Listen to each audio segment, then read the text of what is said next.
रमता राम जपो रे प्राणी, अब तो सुन ले राम कहानी।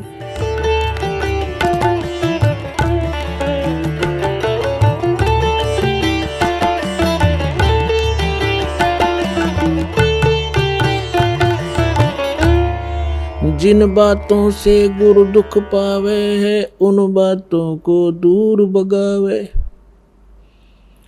गुरु भगता मम आत्म होई, वाके हृदय रहूं समोई। बिन गुरु मिले मोहे ना पावे, युगन युगन भव भटका खावे। परमपिता परमात्मा पूर्ण ब्रह्म सारी सृष्टि के रचनहार कबीर देव जी, कबीर साहब जी, वो धानक कबीर, दुल्हा कबीर, काशी के अंदर जो एक सिंपल मैन की तरह रहा करते थे। पुण्यात्माओं, समर्थ कभी लोग दिखावा नहीं करते। कबीर साहब कहते हैं, बड़े बड़ाई ना करें और छोटे बहुत एतराएं। बड़ा बड़ाई ना करे, छोटा बहुत एतरावे। और जो प्यादा फर्जी हो, वो टेढ़ा मेढ़ा जावे। परमात्मा क्या कहते हैं, जैसे ये कच्चे रास्ते पैदल चलने के खेतों में से बना लिए जाते हैं, वो अस्थायी होते हैं किसी के खेतों में से, तो कहते हो टेढ़ा मेढ़ा चलता है। और जो सही स्थान पर बनाए जाते हैं, कहते हैं वो स्ट्रेट होते हैं, सीधे होते हैं, वो परमानेंट होते हैं। तो इसी प्रकार परमात्मा समर्थ थे, उनको कोई आडंबर करने की कति आवश्यकता नहीं थी। अन्य जिनको हम भगवान माना करते थे, अपने आत्माओं, विशेषकर अपने हिंदू धर्म के अंदर हम जिनको भगवान माना करते थे, वे सभी कोई राज्य पद को प्राप्त थे।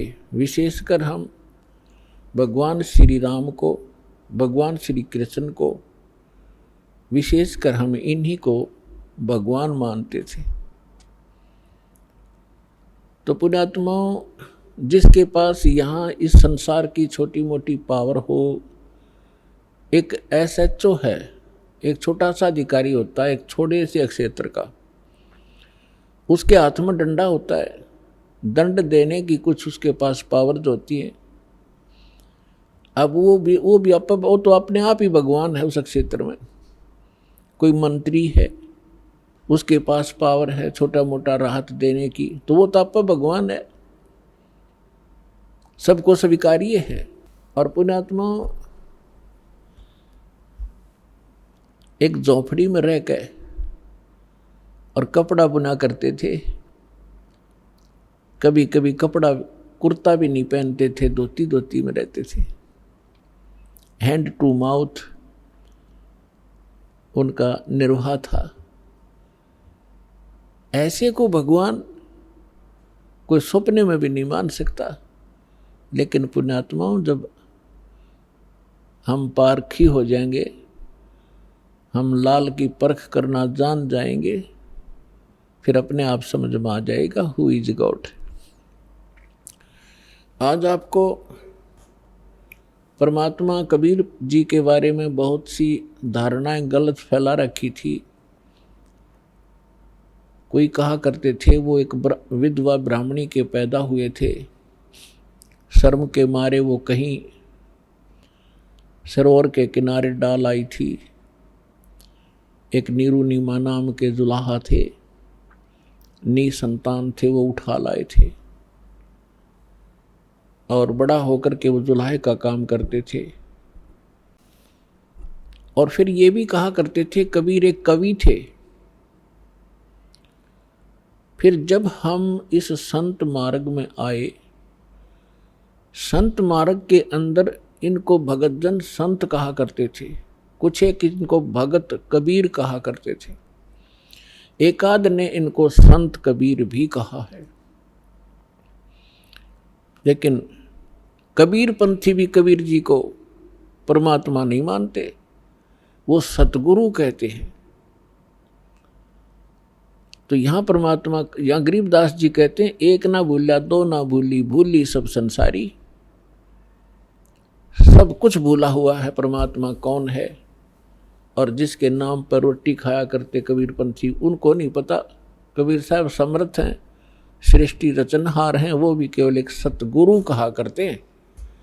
उन सब की वीडियो, उनके प्रवचन, इंटरव्यू रिकॉर्ड किए जा चुके हैं। ईब चाहे वह कितनी बकवाद करो, समाज को सब पता लग गया उनका कितना नॉलेज था। आज आपको परमात्मा के प्राकट्य के विषय में बताएंगे। वैसे तो भगवान ने स्वयं कहा है, चारों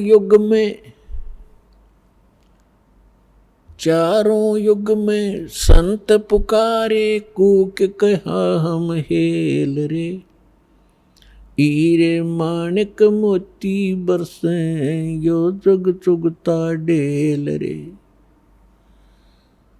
परमात्मा कहते हैं, चारों युगों में मैं आया और प्रत्येक युग में अच्छी आत्माओं को, संतों को मिला, उनको अपने से परिचित कराया,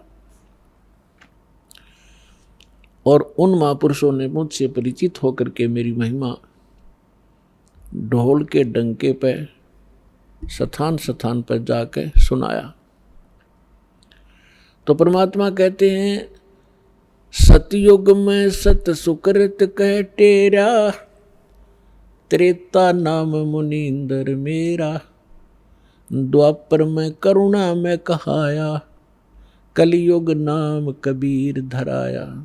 आप सुन रहे थे जगत गुरु तत्वदर्शी संत रामपाल जी महाराज जी के मंगल प्रवचन। अधिक जानकारी के लिए विजिट कीजिए हमारी वेबसाइट www.jagatgururampalji.org। संत रामपाल जी महाराज जी के शुभ आशीर्वाद से पूरे विश्व भर में 500 से भी ज्यादा नाम दीक्षा केंद्र हैं, जिन पर संत रामपाल जी महाराज जी द्वारा ऑनलाइन निःशुल्क नाम दीक्षा दी जा रही है। अपने नजदीकी नाम दीक्षा केंद्र का पता करने के लिए संपर्क करें 8222880541।